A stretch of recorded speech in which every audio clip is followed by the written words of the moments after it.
Welcome back to the Ancestral Findings podcast. The 1860 U.S. Census might be one of the most emotionally charged documents in early American history.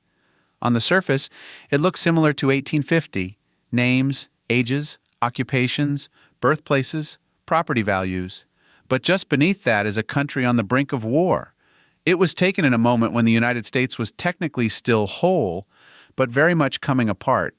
If you're researching ancestors during this time, the 1860 census offers a powerful glimpse into their world, whether they were preparing for conflict, trying to make a living, enslaved, recently freed, or pushing west toward opportunity.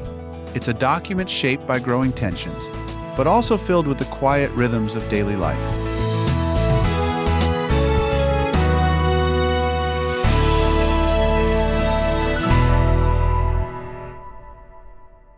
The 1860 census continued with the same format used a decade earlier. It recorded the full name of every free person in the household, along with their age, sex, and race, usually marked as white, black, or mulatto. Each entry also included a person's occupation, the value of any real estate they owned, and the value of their personal estate. It noted where each person was born, whether a U.S. state, territory, or foreign country, and whether they had married during the previous year, attended school that year, or could read and write if they were age 20 or older. Finally, census takers were instructed to record if anyone in the household was deaf, blind, or mentally disabled, a sign of the growing attention, though limited and deeply flawed, to individuals with special needs. Just like in 1850, enslaved people were not listed in the main population schedule. They were instead counted separately in slave schedules, which noted their age, gender, and race under the name of the person who enslaved them. Their names were not included. This census covered over 31 million people, stretching across 33 states and 10 organized territories. It reflected a country that had grown in population, diversity, and complexity, and was now facing the consequences of those changes. The 1860 census was once again carried out by U.S. Marshals and Assistant Marshals. These men were responsible for going door to door, collecting information from every free household in their assigned districts. They received printed forms, along with written instructions from the Census Office within the Department of the Interior. Marshals were expected to complete their work within 5 months, though that timeline often stretched in rural and newly settled frontier areas. The census was written entirely by hand, and while the printed format offered some consistency, the final quality varied widely depending on the penmanship, accuracy, and commitment of each marshal. Slave schedules were gathered in the same fashion but kept separate.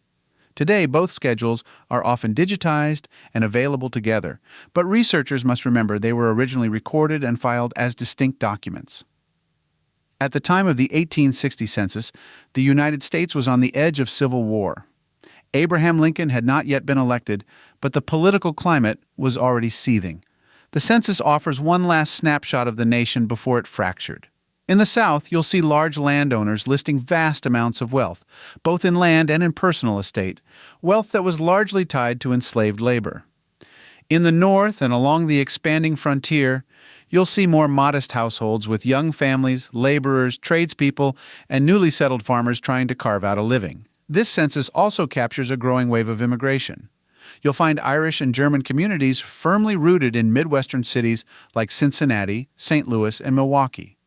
The birthplace column becomes a window into migration, both domestic and international, and offers important clues about when families arrived, where they first settled, and how they moved through the expanding nation. And out west, the aftershocks of the gold rush were still felt. California, now a state, had attracted people from every direction. New Englanders seeking fortune, immigrants from China, and Mexican families still living on land that had been theirs for generations. All of it appears, quietly but clearly, on the pages of the 1860 census.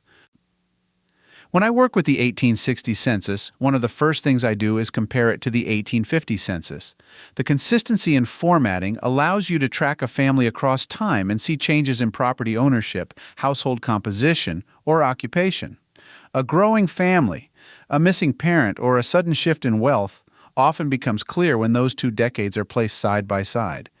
I also pay close attention to the difference between real estate and personal estate. If a person has little or no land but a significant amount of personal wealth, it could mean they worked in trade, owned enslaved people, or held assets not tied to property. These numbers often raise questions worth following up with probate records, business directories, or court filings. The birthplace column is another valuable detail.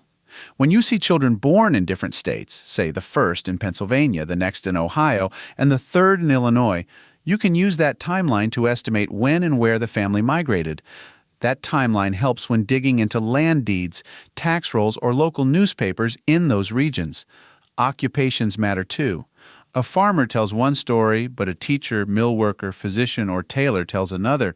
These job titles often open doors to more specific records like school rosters, town meeting notes, or trade apprenticeships. If someone worked in a railroad town or river port, their occupation might link them to travel, industry, or even military involvement just a few years later.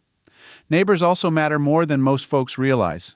Census takers went door to door, so the people listed near your ancestor were likely part of their daily life. Siblings, cousins, in-laws, and longtime neighbors often show up within a few entries.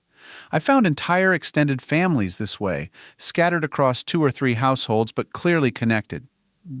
Some states kept their own censuses around this time, and those are often overlooked gems. New York, for example, had a state census in 1855 and another in 1865.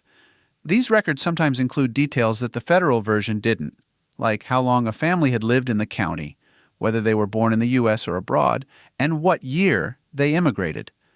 That kind of information can help bridge gaps between censuses and confirm family movements. Other states, like Iowa, Wisconsin, Minnesota, and Florida, also took their own censuses in the 1850s.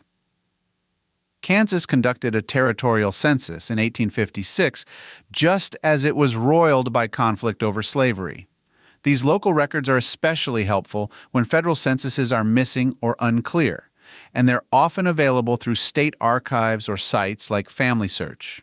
If you're working in a region where a family seems to disappear from federal records or suddenly reappear elsewhere, these state and territorial records might fill in the blanks. The 1860 census stands at the edge of a great divide. It's the last full picture of the country before the war. And because of that, it's more than just a list. It's a record of what was about to be lost, changed, or transformed. For family historians, this census offers one last breath before the storm. It gives us names, numbers, values, and places, and all of them matter. Whether your ancestors were rich or poor, enslaved or free, newcomers or generations deep in the land, they're here, they were counted. And with a little effort, their stories can still be found. As you work with this census, treat it like a time capsule. Use it to ask questions, trace footsteps, and notice the details that others might overlook. It's not just data, it's people. And when you spend time with them on the page, they don't stay silent for long.